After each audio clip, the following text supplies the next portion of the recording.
a friend of mine was at my house, and I told him I'm going to do stand-up again. And he said, really? And I said, yeah, I was hoping for more of a really, but it was really. And I said, yes, why? And he said, well, do you think you're still relatable?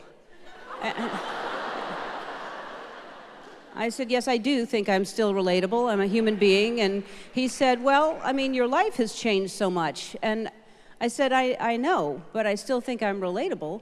And anyway, just then, Batu, my butler, stepped into the library. So I'm sitting in the solarium, eating my breakfast, and I was on my third or fourth bite of cube pineapple that Batu was feeding me. And I said, Batu, I'm not hungry. I've lost my appetite. My friend has really upset me by what he said. And he said, well, then I shall draw you a bath, ma'am. And I said, you don't have to announce it all the time. Just draw the bath. So I'm sitting in the tub, and I'm looking out the window at the rose garden, and Tatiana was tending to the roses, and I knocked, ma'am. And anyway, I get out of the tub, and Batu had forgotten to put the towel next to the tub again. And so I had to do that bath mat scoot all the way across the bathroom to get to the towel. And it's a big, you can imagine how big the bathroom is. It's like I'm doing the bath mat scoot. And then I stopped, and I was like, oh my God, this is relatable.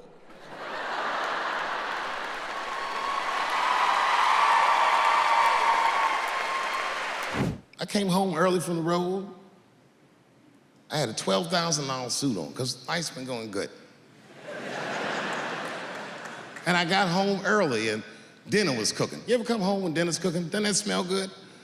And my son saw me, and he was like, Dad's home. And he got up from the table and ran over to give me a hug, but he had chicken grease all over his face. So I stiffed on him like, yo, my man. Wash these threads, son. This is an expensive suit. I don't want you to get the chicken grease all over me. And he was like, what the chicken grease? Dad, this is duck.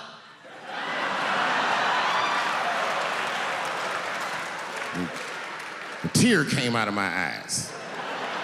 I never dreamt I'd do so well in life that I'd raise a nigga with duck grease all over his face.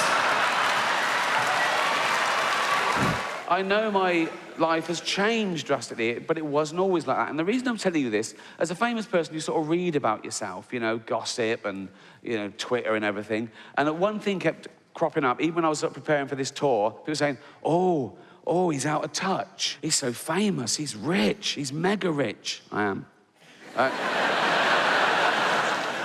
I could have this place burned down for a laugh.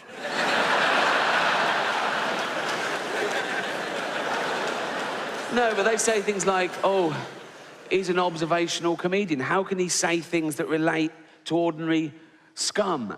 And I say, don't call them scum, right? But even the papers, they try and get around to it. I do interviews, and they'll always be able to say, oh, do you always fly first class? I go, no, often private. Right? And the number of times I've answered this question, right? They say, do you know how much a pint of milk is? It was meant to make you look out of touch, and I don't know, but that's irrelevant, right? Next time a journalist asks me that, I'm gonna say, I don't know, mate, but here's £1,000. Run and get me one, will you? Is that enough? Is that enough? Yeah.